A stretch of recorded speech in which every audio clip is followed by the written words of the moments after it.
આ ઉપરાંત આગામી સમયમાં ગુજરાતમાં ધોધમાર વરસાદની આગાહી પણ કરવામાં આવી છે. હવામાન નિષ્ણાંત અંબાલાલ પટેલે આગાહી કરી છે કે ગુજરાત અને રાજસ્થાન પર સાયક્લોનિક સર્ક્યુલેશન સક્રિય થતાં વાતાવરણ બદલાશે. પવનના તોફાનો અને ગાજવીજ સાથે રોહિણી નક્ષત્રનો વરસાદ વરસી શકે છે. 30મીથી એટલે કે 4 જૂન સુધી ગુજરાતના વિવિધ ભાગોમાં વરસાદની આગાહી કરવામાં આવેલી છે. અંબાલાલ પટેલની આગાહી પ્રમાણે પંચમહાલ અને દાહોદમાં 2.5 ઇંચથી વધુ વરસાદની શક્યતા છે.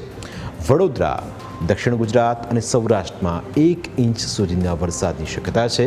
આ ઉપરાંત સાબરકાંઠા અને અરવલ્લી સહિતના ઉત્તર ગુજરાતના પટ્ટામાં વરસાદની આગાહી કરવામાં આવી છે. અંબાલાલની આગાહી કહે છે કે 8 અને 9 જૂન દરમિયાન વરસાદી જોર વધતા અતિવૃષ્ટિ થવાની આશંકા છે. રાજ્યમાં 15 જૂનથી વિધિવત રીતે ચોમાસાનું આગમન થશે. ત્યારબાદ 20 જૂનની આસપાસ અને 23થી 28 જૂનની વચ્ચે સાર્વત્રિક સારો વરસાદ થશે.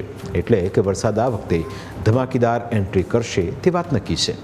આમ તો ગુજરાતીઓ પહેલા વરસાદમાં ભીંજાવાની મોજ માણતા હોય છે, પણ જો પલળવું ના હોય તો રેનકોટ અને છત્રીઓ માળિયામાંથી કાઢી રાખજો, કારણ કે હવે ટૂંક જ સમયમાં વરસાદ આવી રહ્યો છે.